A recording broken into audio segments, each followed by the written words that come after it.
É com muita alegria que eu consegui marcar essa palestra e trazer o Dr. Ricardo Sena, que é um fisioterapeuta que eu tenho, pelo qual eu tenho muita admiração, muita admiração. Nós, inclusive, estamos formando uma associação para conseguir termos mais força, unir mais especialidades em prol dos injetáveis, né? E a gente tem muito conteúdo também. O Dr. Sena, ele é um dos pioneiros na mesoterapia, na ortopedia, ele vai falar melhor nessa questão da dor e de diversos tratamentos, né, que isso é ele que vai conseguir falar melhor. Eu quero agradecer ao nosso coordenador de curso, o Dr. Petrônio, agradecer à instituição por essa possibilidade de estar fazendo essa palestra, que é assim que a gente começa a transformação e melhora, né, todo o entendimento acerca do tema, que se envolve também, e consegue fazer esse network com diversos colegas que estão aí em todo o Brasil. O Dr. Ricardo Sena, eu vou falar então algumas formações dele, né, vou citar algumas, não vou citar todas. Ele tem formação em terapia manual, então, internacional, terapia neural, pós-graduando em fitoterapia, que é uma pós-graduação também riquíssima dentro da fisioterapia, que a gente também pode desenvolver e agregar muito com essa formação. É pós-graduando em ortomolecular, endocrinologia e docente de cursos na área de quiropraxia. E ele não colocou ali, mas eu acho um dos mais fantásticos, sou suspeita de dizer, mas que é a nossa paixão, e a gente já colocou assim como nosso legado, a mesoterapia, ortopedia e outras especialidades. Então, eu tive a alegria de ter alguns momentos junto com o Dr. Ricardo no Paraná, que a gente foi para uma plenária, que era uma discussão, um debate acerca dos injetáveis, então cada um falava sobre seus conhecimentos. Eu falei sobre a toxina botulínica, sobre as intercorrências, as complicações, o que de fato acontece. E o doutor Ricardo falou bastante também sobre a prescrição e os injetáveis na ortopedia. Isso, né, doutor Ricardo? Exatamente. Né? O doutor Ricardo também colaborou com estudos que ele vai falar mais adiante dentro a gente junto ao conselho. Então, doutor Ricardo, dá uma olhadinha no teu ajuste de som, porque o restante dos colegas estão... Deixa eu escrever no chat. Alô? Oi? Como é que tá meu som? O teu som tá ótimo, acho que como é que tá o meu? O teu tá excelente, é porque eu não falei nada ainda. Então, eu vou passar a palavra, então, para o nosso querido doutor Ricardo. Fica à vontade aí, que sinta-se sim, em casa, muito bem acolhido, que todos que estão aqui querem lhe ouvir com atenção e carinho, e ele vai abrir também para debates. Certo. Muito apropriado. Bom, primeiramente, boa noite a todos que estão aqui presentes. Para mim é uma honra fazer parte aqui dessa live, né, com a doutora Ana Fortes, que eu também, a recíproca é verdadeira, a minha admiração com essa mulher forte, pujante, lutando conosco em busca da aprovação. Eu faço entre aspas, porque vocês vão ver agora que nós já temos bastante resoluções e nós já temos acórdãos que atestam que o fisioterapeuta pode utilizar essa ferramenta, e eu espero que vocês gostem desse bate-papo, dessa palestra que nós vamos falar daqui para frente. Eu sou formado já há praticamente 28 anos, né? E já realizo técnicas injetáveis há mais de 10 anos. E claro que no início a gente começou timidamente as técnicas injetáveis, mas de uns anos para cá ela começou a tomar muito corpo, porque o fisioterapeuta percebeu que esta ferramenta ela deve fazer parte do arsenal terapêutico. E vocês vão ver aqui nos slides, que nós vamos passar ainda há pouco, que os fisioterapeutas, a nível de resolução e de acórdãos, é a última profissão que eu acho que vai aprovar essa resolução. Na verdade, é uma resolução que facilita a compra dos insumos, né? Porque nós já temos acórdãos e resoluções, né, doutora Ana, que já nos protege desta prática. Então, muito obrigado ao pessoal da direção FASURGS, né? Essa rede de faculdades. Muito obrigado pela oportunidade. E é admirável isso, porque enquanto muitas faculdades fecham os olhos, né, para a terapia injetável, essa turma diretiva que você faz parte aí, doutora Ana, está abrindo para os nossos colegas. Uhum. Bom, nós temos algum roteiro aqui, só para ajudar, que o doutor Ricardo vai seguir, que é falando o que é a terapia injetável, né? Sobre o arsenal, os campos de atuação da terapia injetável, e quais aspectos importantes para realizar a terapia injetável, e quais as patologias mais frequentes no caso da terapia injetável. Eu quero dizer boa noite para a doutora Juliana, que é do CREFITO, que concorre ao CREFITO 3, é uma área da chapa, e entrou, acho importante, né, a gente ter todos os profissionais envolvidos, inclusive os que estão nessa questão política junto. Mas pode seguir adiante, doutor Ricardo. Então, o que é terapia injetável? Essa é uma grande pergunta. Então, toda inoculação transdérmica, transficcionante, que ultrapassa a pele com sentido terapêutico, é considerado uma terapia injetável. Aí nós temos um leque de técnicas, né? Eu vou citar algumas aqui. Nós temos a mesoterapia, que invade tecidos mais superficiais, né? E utiliza medicamentos e anestésicos. Nós temos também a terapia neural, que usa exclusivamente anestésicos em baixas doses, que seriam, por exemplo, a procaína a 0,5 a 1%, e nós temos a lidocaína até 1% e no máximo 2%. O objetivo de usar o anestésico é controlar o sistema nervoso simpático e parasimpático. Depois nós podemos entrar nos detalhes. Não é o objetivo anestesiar o paciente, ainda que seja necessário para algumas intervenções com medicamentos anti-inflamatórios. Nós temos a terapia injetável, que nós estamos introduzindo aqui no Brasil, baseado nos ingleses que já injetam, e pasmem vocês, desde 1995, os fisioterapeutas ingleses já utilizam a técnica injetável. A nível, lá no caso do Reino Unido, a nível de pós-graduação. E nós temos também as técnicas da dermatofuncional, que a doutora Ana poderá depois discorrer melhor do que eu, inclusive, mas eu posso citar aqui a toxina botulínica, plasma rico em plaquetas, a própria carboxiterapia, a ozonioterapia, enfim, o fios de sustentação que usa a transficcionar a pele, né? Enfim, são várias técnicas que fazem parte do arsenal terapêutico e que não temos mais volta, elas precisam se fortalecer melhor com as nossas resoluções. Então, a terapia injetável é esta ação utilizando um agente transficcionante, que é a agulha, né? Nós utilizamos a agulha de vários calibres, que tem as suas indicações de acordo com o tecido que nós queremos atingir. Qual o foco, qual a área de atuação da terapia injetável?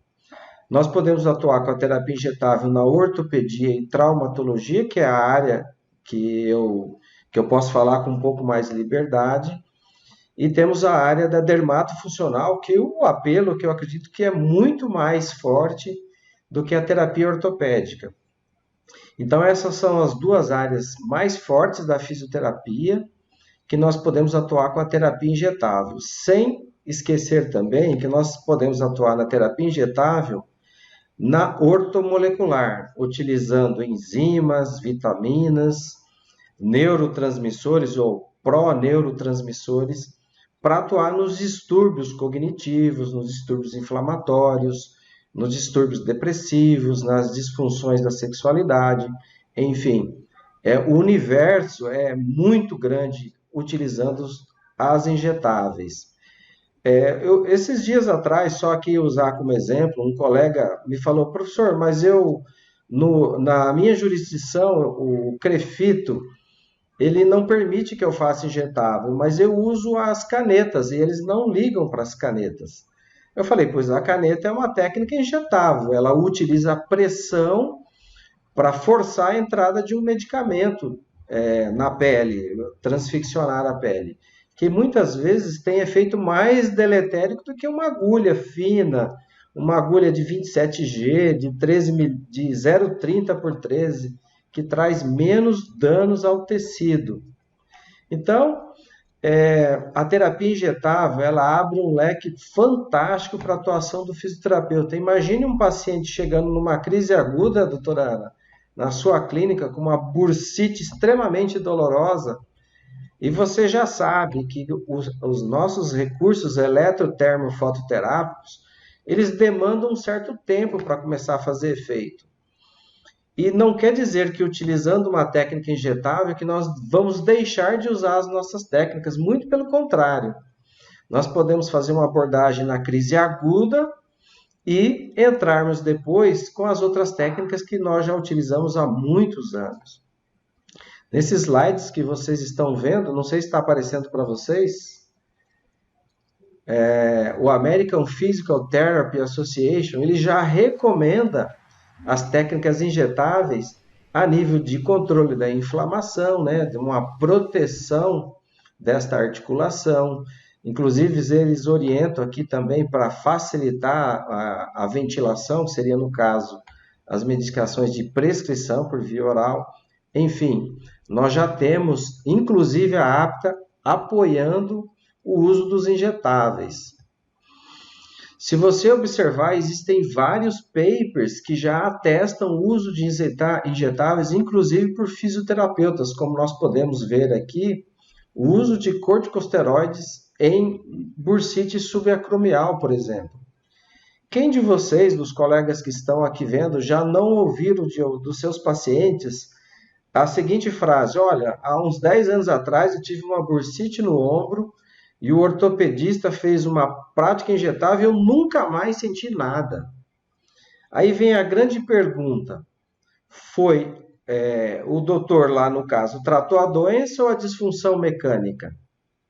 Será que foi a disfunção mecânica que provocou a inflamação? Ou será que a inflamação provoca uma disfunção mecânica?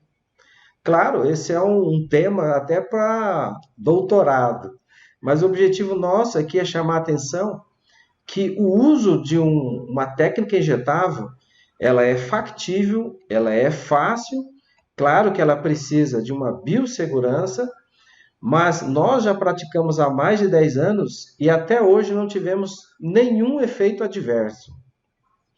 Então, nós defendemos que a técnica injetável não só devem ser feitas por fisioterapeutas, mas elas precisam ser feitas por fisioterapeutas porque nós somos no país 240 mil fisioterapeutas, né?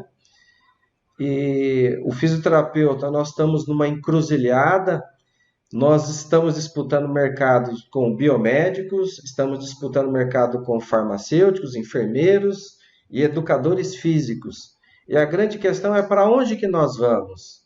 Qual é o caminho que nós vamos seguir? Nós vamos continuar ainda com aquela fisioterapia, na verdade a fisioterapia que é ensinada nas faculdades hoje ainda é a fisioterapia lá dos primórdios, né?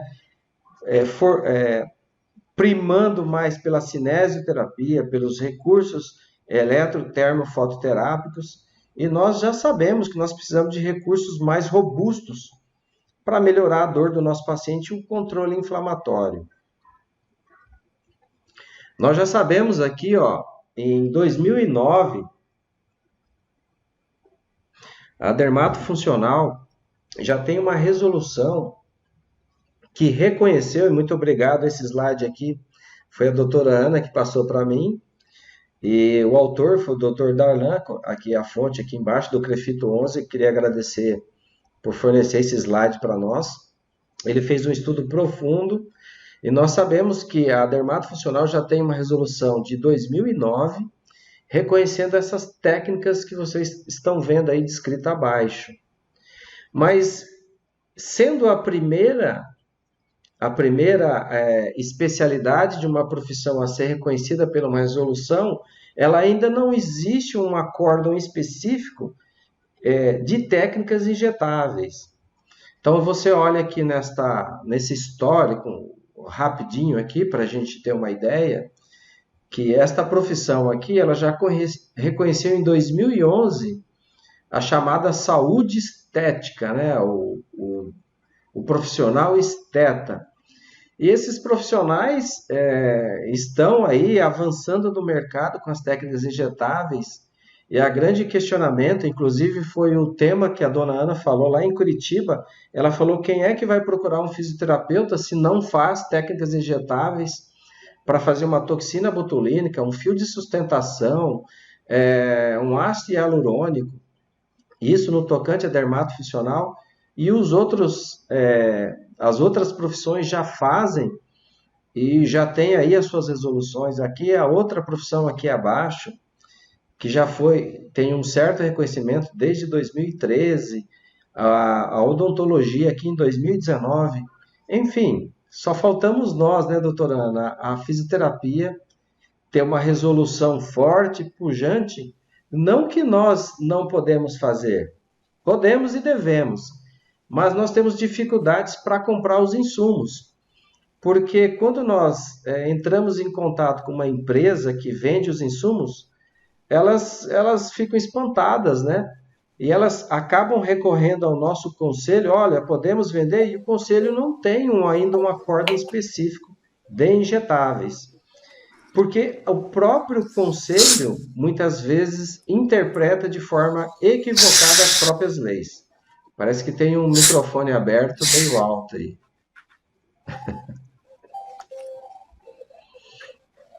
Então, qual que é a legislação que protege o fisioterapeuta das técnicas injetáveis? Nós temos aqui a 424 de 2013, que ela já fala o seguinte: não existe proibição de prescrição de medicamentos... Bruna, tem que tirar do... Dr. Ricardo, o senhor tem que abrir o microfone de novo. Fechou? Ok. Eu falei muito e perdi. Quer que eu volte alguma coisa atrás? Desse slide não foi falado nada. Tá. Então deixa eu começar. O anterior, tudo bem? Aqui eu... Tudo bem. Tudo bem, né? Ok. Tudo bem. Não sei se vai ser falado da carboxiterapia um pouquinho mais adiante. Essa parte eu estou abordando mais por cima, Ana. Eu acho interessante só nós lembrarmos que a carboxiterapia é um gás medicinal e injetável, né? Por que nós, então, já temos uma resolução, por exemplo, da carbox, que não deixa de ser um medicamento em forma de gás, e, de repente, o que a gente briga também é para ter aí de uma vitamina C, claro, de outros medicamentos, enfim.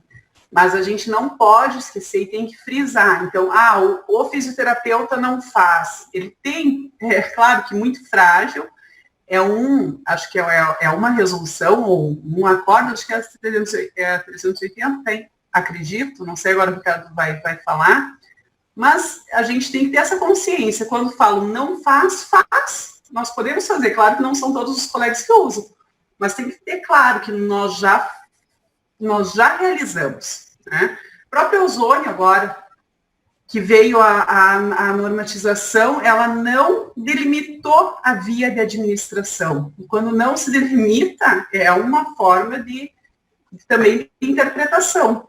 Então, são medicamentos, sim, em forma de gás, e a gente já usa eles na forma injetável. Então, só para A gente tem que ter muito, muito claro isso, né? Que não é, a gente não vai, não é algo tão, né? Parece que vai criar alguma coisa. Não, a gente já tem, o que a gente precisa é aprimorar e aumentar os ativos, né? Poder aumentar os ativos, e infelizmente para isso a gente quer técnicas resoluções mais específicas, como o doutor Ricardo falou, até para a gente conseguir entrar em contato com laboratórios e etc. Exatamente. Então, aqui essa resolução 424 é a mais atual do nosso conselho. E interessante, a COFITO 10 de 1978, ela proibia a prescrição de medicamentos e o ato cirúrgico, num dos quesitos lá da nossa lei. Essa lei foi reformulada pela 424 de 2013 e foi retirada a proibição de prescrição de medicamentos. Então, se vocês notarem, hoje o fisioterapeuta não tem proibição nenhuma de prescrição de medicamento.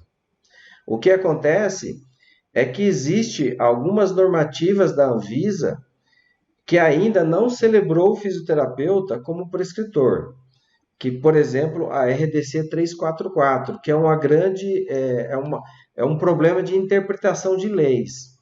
Porque todas as vezes que nós vamos prescrever um medicamento ou comprar um insumo, fatalmente os farmacêuticos recorrem à RDC 344 e lá não consta o fisioterapeuta prescritor. Porém, por diversas vezes, nós questionamos a Anvisa sobre o fisioterapeuta como prescritor de medicamentos. E as respostas são sempre as mesmas. Não cabe à Anvisa a normatização de prescrição de medicamentos, e isso cabe aos conselhos. Se cabe aos conselhos, nós já temos a 424 que retirou a proibição de prescrição de medicamentos.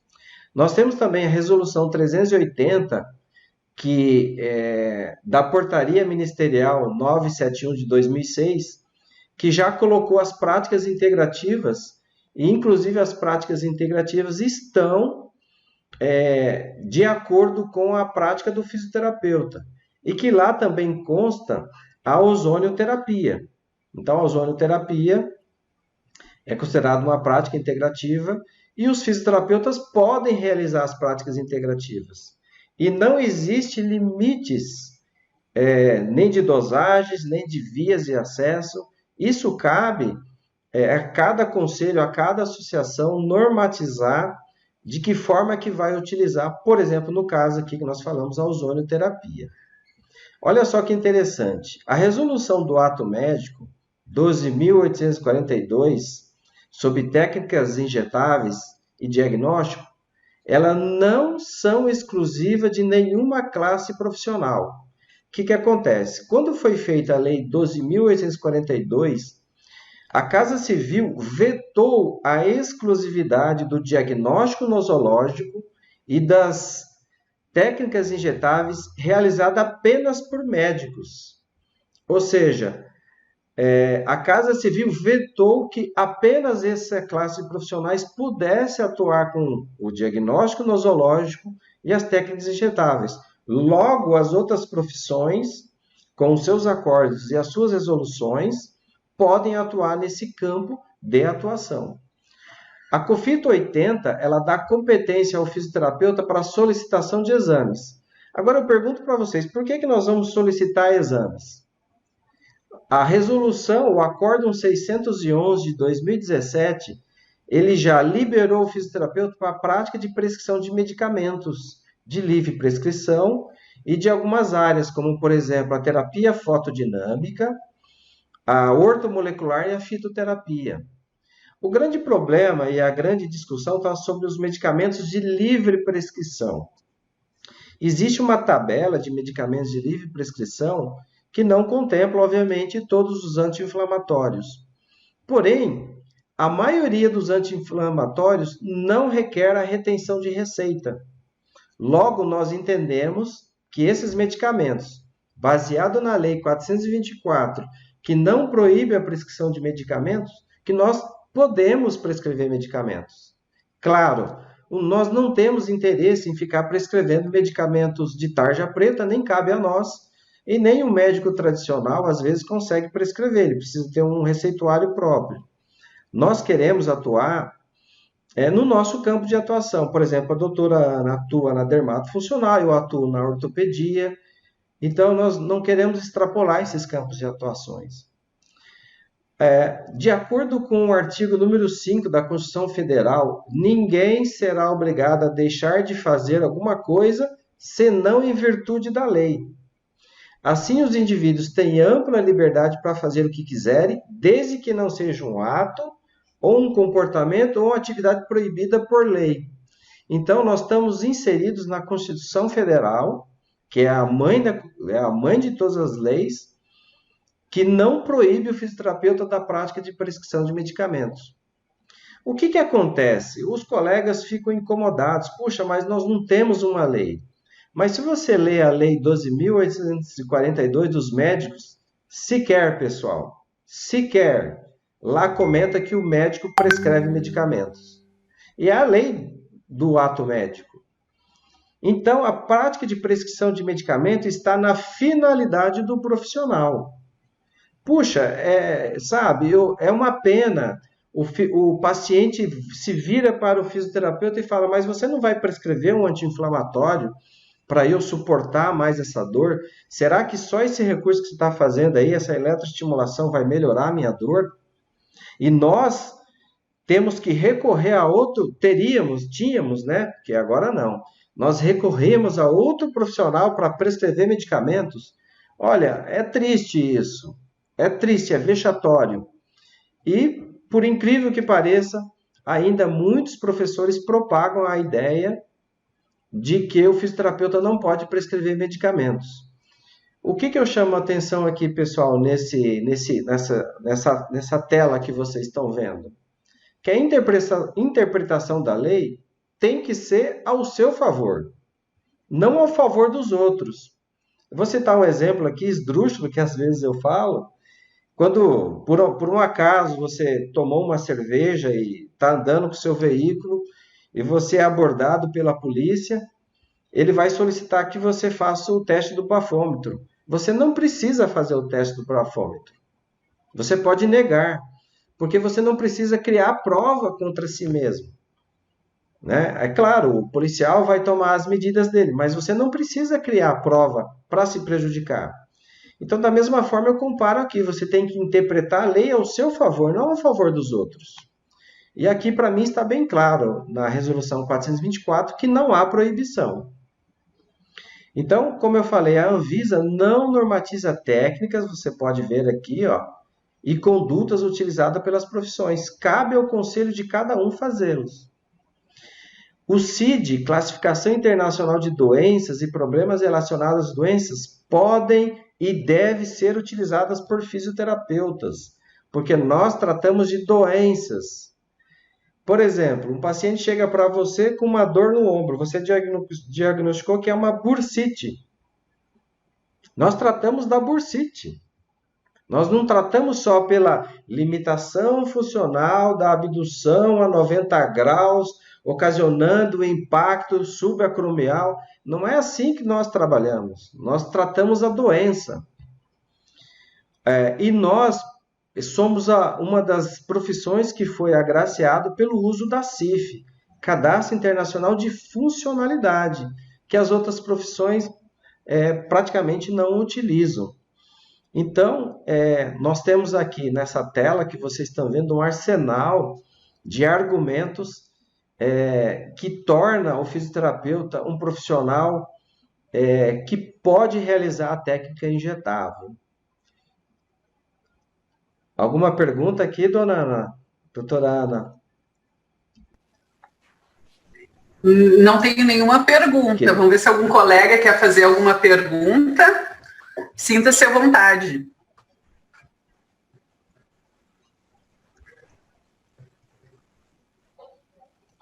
Acho que não temos nenhuma pergunta, eu vou adiante aqui no slide. Então, com relação... Eu gostaria de falar alguma coisa. Meu nome é Rivaldo. Posso falar? Seja Tudo breve. bem, Rivaldo? Tudo bem, Pode Rivaldo? falar. Bem. Desculpa, eu cheguei um pouquinho atrasado só na sua exposição, permita-me desculpar, mas peguei pelo menos, eu acho que o comecinho. Veja, achei muito interessante o estudo, sou um fisioterapeuta de 61 anos, tenho mais de 30 anos de profissão, e sempre interessado nessas questões de normas, né? Sempre procurando acompanhar, embora nunca tenha pertencido a nenhum dos órgãos autárquicos, né? Mas sou professor aqui na Universidade de Santa Cecília. Existem algumas questões, por exemplo, ante o apresentado, por que o Conselho Federal de Fisioterapia, estou fazendo uma pergunta que eu vou procurar responder, ainda não normatizou então, né? Se não existe uma proibição para ministrar medicação, se o ato médico, aquela luta para vetar, conseguiu vetar um artigo que daria exclusividade para o médico, por que ainda não foi devidamente estruturado, feito um estudo bem fundamentado, que pudesse embasar jurídica e legalmente os nossos colegas para não acontecer como já aconteceu, tenho essa informação, de um colega estar com problemas, né, em relação a injetáveis, né. Não sei se vocês sabem, mas a participação do nosso Conselho Federal nesses órgãos que são o Ministério do Trabalho junto com o Ministério da Saúde, representações em conselhos, essas estruturas de conselhos, nem sempre o Conselho Federal participa, e lá vão se construindo essas etapas que acabam dando uma legitimidade para as profissões. Nós temos órgãos nacionais e conselhos que o representante do nosso federal tem votado junto com os médicos. Os médicos nunca vão votar para que alguma categoria possa conseguir algo que eles pretendam ser monopólio deles por motivos, né, que a gente não vai poder dizer se são mercenários, mas pelo menos quanto mais privatiza atribuições, mais garante o esquinho das crianças, né? Eu vejo que está faltando um elemento, e esse elemento não está contribuindo para se continuar a evoluir. Diversos professores de ética dizem, por exemplo, que nós não tratamos doenças. Eu não penso assim. Mas vários professores dizem, não, quem trata a doença é o médico. Esse tipo de pensamento era um pensamento lá de trás. Quando o Código de Ética, em 78, foi estabelecido, uma grande bobagem ter escrito lá que a gente não prescrevia medicação, isso é uma bobagem. Não precisaria ter feito isso.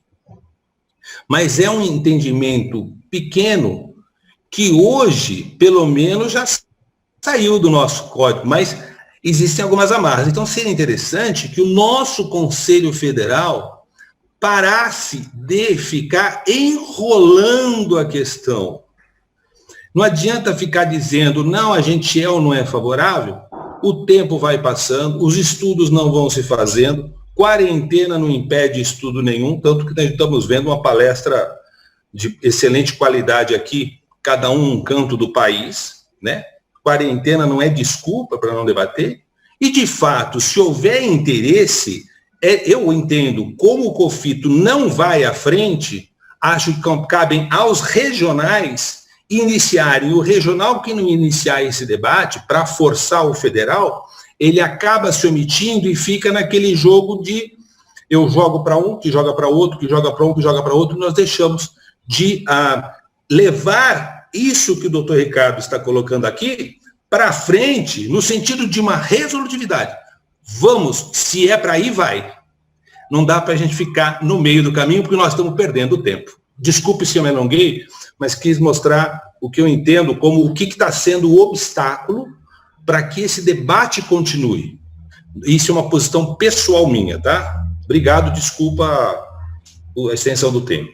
Doutor, esse tema já foi longamente debatido nos conselhos, nas plenárias, e a maioria, o que nós sabemos, nós ainda estamos levantando esses dados, a maioria dos CREFITOS foram a favor das técnicas injetáveis, inclusive as associações. Nós tivemos muitos embates para provar que o fisioterapeuta trata de doença.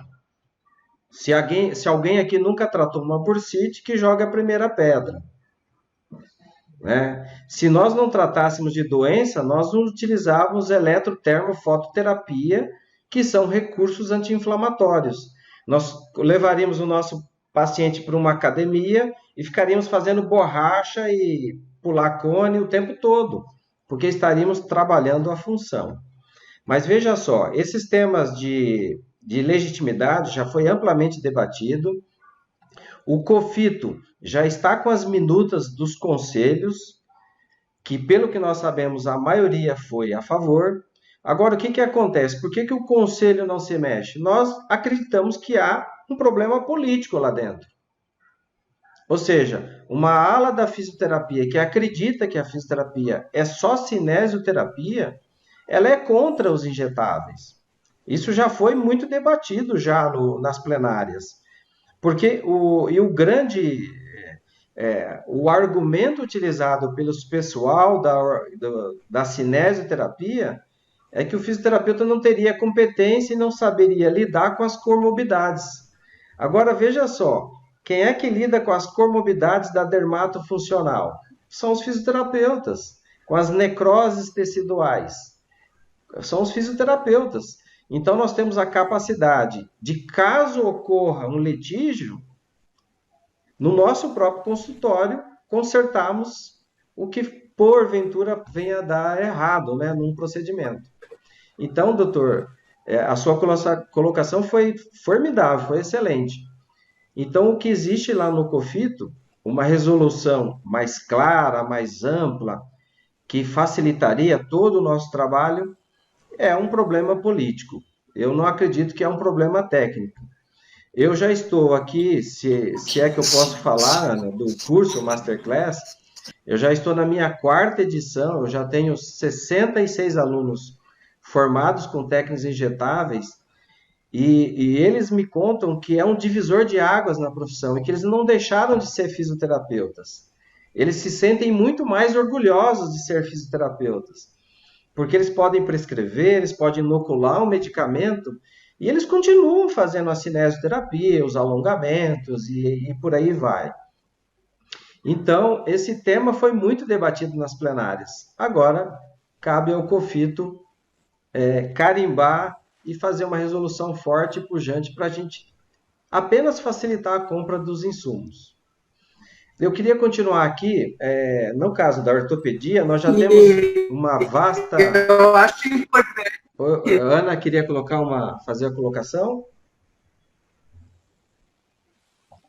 Queria colocar que dentro de outras áreas, de outras faculdades, também ocorreram litígios, e nem por isso os conselhos, técnicas de harmonização facial. Então, tinha uma aula de dentistas que achavam um absurdo, né? Apesar deles tratarem de toda assim.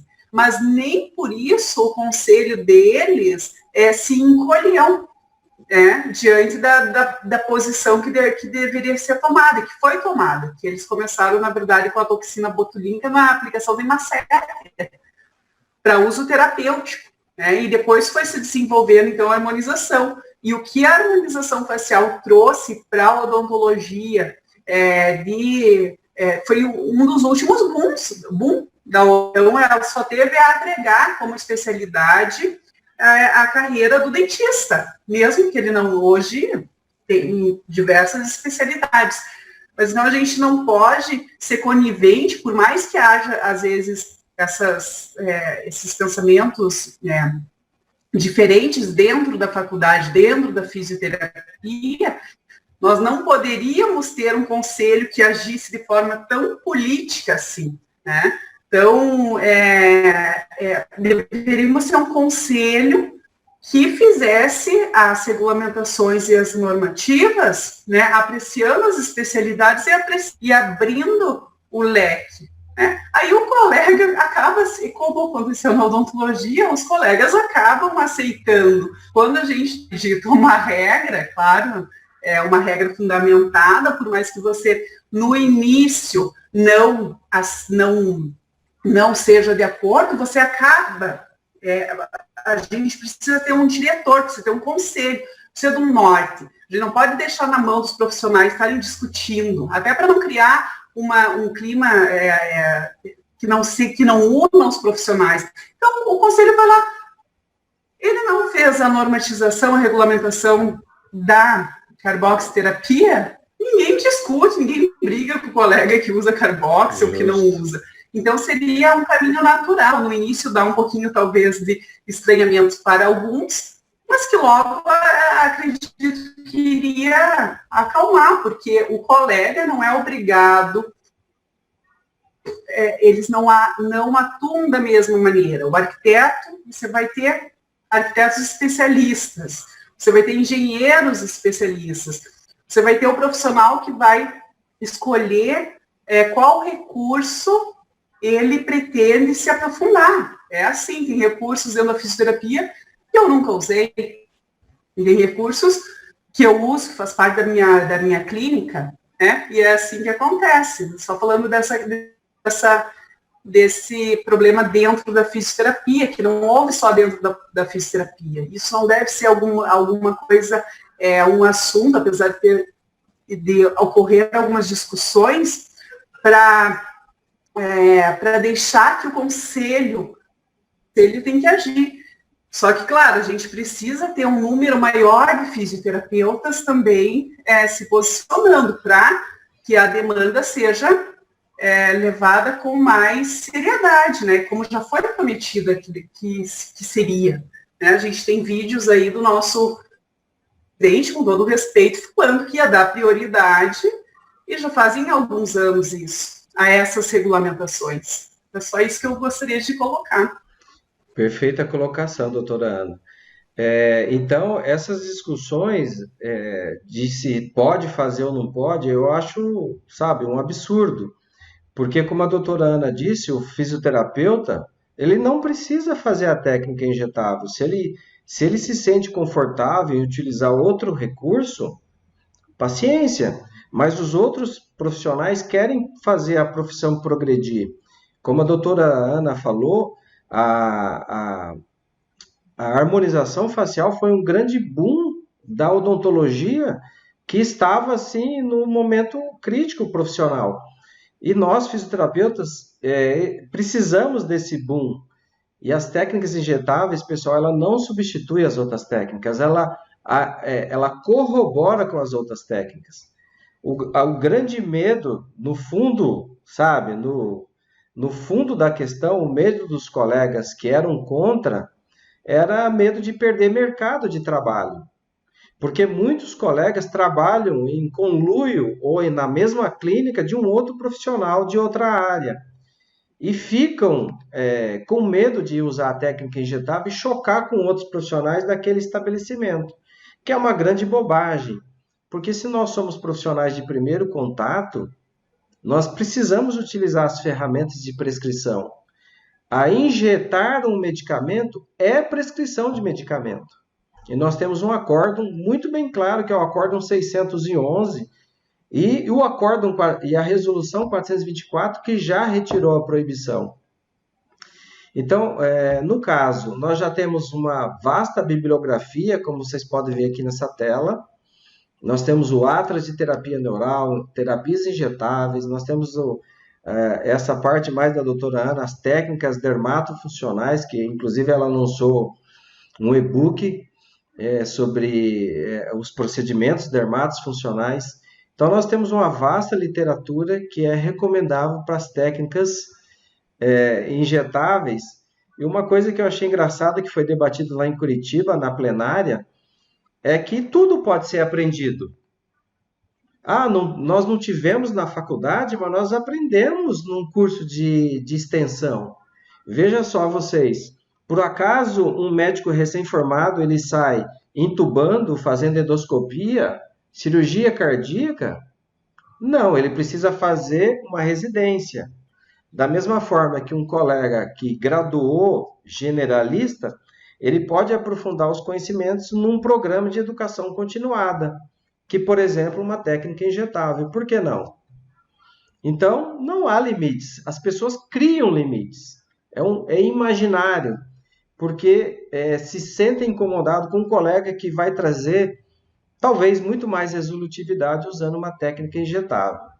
É uma pena que alguns colegas pensem assim.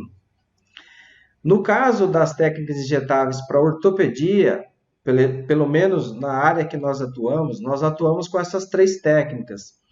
A terapia neural é um tripé de técnicas, né? A mesoterapia e a terapia injetável. O pai da mesoterapia, que olha, eu já estou entrando num tema mais técnico, tá? Depois, se alguém quiser fazer alguma pergunta. A mesoterapia foi defendida por esse Dr. Pistor, que faleceu aí em agosto, né, de 2005. E ele começou a praticar a mesoterapia utilizando a procaína 0,7 1%, que é um excelente vasodilatador e broncodilatador. Inclusive, ele ficou famoso porque ele atendia um sapateiro da cidade dele, utilizando a procaína endovenosa. E isso provoca uma broncodilatação e tirava o paciente da crise asmática. Então, ele é conhecido como o pai da mesoterapia. A terapia neural, ela foi introduzida aqui em 1928, outros falam 1925, pelos irmãos Huneck, que utiliza anestésicos em baixas doses. Por exemplo, a procaína de 0,5 a 1% ou a lidocaína de 0,5 a 1%. Quando nós inoculamos injetavelmente essas substâncias no corpo, nós provocamos uma reorganização do sistema simpático e parasimpático, porque acredita-se que o foco inflamatório é um foco de interferência. Ou seja, é como se fosse uma pequena bateria fazendo uma despolarização da membrana e mandando estímulo doloroso. E a procaína e a lidocaína em baixas doses têm a capacidade de repolarizar a membrana, de forma que o estímulo doloroso ficaria menos evidente. Aqui no outro quadro, a doutora Stephanie Saunders, inglesa, fisioterapeuta. Ela foi aluna do Dr. Sirix, que era um ortopedista, e ela, como aluna, começou a utilizar o corticoide como terapia injetável nos pacientes com crises agudas, crises crônicas, enfim. E em 1995, a doutora Saunders fundou com outros colegas a Charteris Society Physical Therapy injetável na Inglaterra. Então, eles a injetam desde 95, já há mais de 25 anos. E ainda nós estamos discutindo, né? Olha só que interessante essa disparidade de tempo. Então, ela defende que o fisioterapeuta deve ir lá. Engraçado que o curso dela lá na Inglaterra é aberto para médicos e fisioterapeutas. Não é só fisioterapeuta que participa do curso. Inclusive, o próprio enfermeiro lá também participa dos cursos de terapia injetável. Porque eles acreditam que essa técnica ela poderia ser usada por várias áreas da saúde. E por que não? Cada um dentro do seu campo de atuação. Essa daqui, só por curiosidade, foi a primeira seringa feita aí em 1831 por Pravas, bem arcaica, com agulha metálica, foi utilizada para fazer técnicas injetáveis. Então, aqui só desmembrando um pouco, o Dr. Pistor, ele fazia a procaína para melhorar essa crise asmática do paciente e ele utilizava a procaína. Ele utilizava, interessantemente, a 2%. E aqui a doutora Saunders, Stephanie Saunders, inclusive eu tenho o livro dela, recomendo o livro dela, muito bom, que inclusive o curso que nós ministramos é baseado nos ensinamentos dela, de terapia injetável, ao qual nós utilizamos os antiemotóxicos, anti-inflamatórios. Depois eu posso, se alguém quiser saber mais, eu posso falar sobre os antiemotóxicos, que eles são medicamentos anti-inflamatórios, antiespasmolíticos, antiartrósicos, utilizados de forma injetável. Então, a doutora Saunders, no caso, ela defende o uso de corticoide, e ao contrário do que se pensa, o corticoide não tem tanto efeito deletérico sobre o corpo quando utilizado de forma inteligente. Tá? O que é usar de forma inteligente? Não é usar repetitivamente. Basta lembrar também, pessoal, que o corticoide não é um medicamento de retenção de receita. Logo, na minha concepção, o corticosteroide é de livre prescrição do fisioterapeuta. Aqui são algumas imagens só no caso do curso que nós ministramos. Se é que eu posso falar, doutora Ana, eu posso falar do Masterclass? Pode falar. Então, o curso que nós ministramos... Inclusive, sou da turma que acredita que a educação é transformadora, então pode falar. Então, nós montamos um curso de formação porque nós somos ainda muito incipientes nas cargas horárias. Como a doutora Ana está falando, nós ainda não temos uma associação, ela está nascendo agora. A Associação Brasileira de Fisioterapia Injetável, ela está crescendo, ela está nascendo. Já fica aqui o convite aos colegas fazer parte da associação. Então, nós estamos ainda discutindo essas normativas e nós, junto com a Brasfipix, na época, e ainda o presidente, Dr. Clailson, nós chegamos a uma carga horária que seria em torno de 60 horas para o fisioterapeuta se considerar e ter aí o título de terapeuta injetável, fisioterapeuta injetável, fazendo aí o curso de 60 horas, sendo 3 encontros que o colega poderá escolher quando bem quiser. Então, aqui nós podemos ver as imagens, a gente tendo abordagem numa lombalgia, por exemplo, com uma técnica injetável, ou numa lesão do ligamento colateral medial, que com os recursos que nós temos na fisioterapia, esse ligamento dificilmente melhora. É uma luta para esse ligamento melhorar. E nós, com apenas 1 ou 2 aplicações, nós conseguimos diminuir a dor do paciente em torno de 80% a 100%, utilizando uma técnica injetável. E nesse caso aqui não precisa nem usar um corticoide, nós podemos usar um anti-inflamatório fitoterápico, por exemplo. Então, nós defendemos inicialmente essa carga horária, depois a doutora Ana pode falar aqui sobre a carga horária da toxina botulínica, por exemplo, que é uma tendência nossa, porque a toxina botulínica não só vamos utilizar na linha de expressão, nós vamos utilizar num torcicolo, num espasmo, numa criança com paralisia cerebral, com espasmo, que nós... o que adianta a criança ir na clínica lá com uma espasticidade, você alonga, no outro dia ela volta com a mesma espasticidade. Os medicamentos para controlar a espasticidade, eles têm muito efeito deletérico sobre o metabolismo da criança, como alguns que existem no mercado. Por que não utilizar a toxina botulínica pelo fisioterapeuta, que consegue avaliar os pontos motores, que conhece a biomecânica muscular? Olha só o grande avanço dos fisioterapeutas utilizando a toxina botulínica. A doutora Ana tem trabalhos excelentes em paralisia facial de pessoas com o rosto deformado, utilizando a toxina botulínica para reequilibrar essa mímica facial. Olha só que fantástico.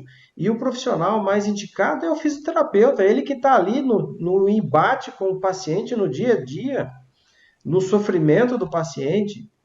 Então, a técnica injetável, ela não é para ontem, ela já existe, é uma ferramenta que o fisioterapeuta pode utilizar. Doutor Ricardo? Pode falar, doutora Ana. Tem uma pergunta Souza de Araújo. Ela pergunta o seguinte, mas mesmo sendo claro na lei que não está proibindo, o Conselho precisa permitir da mesma forma?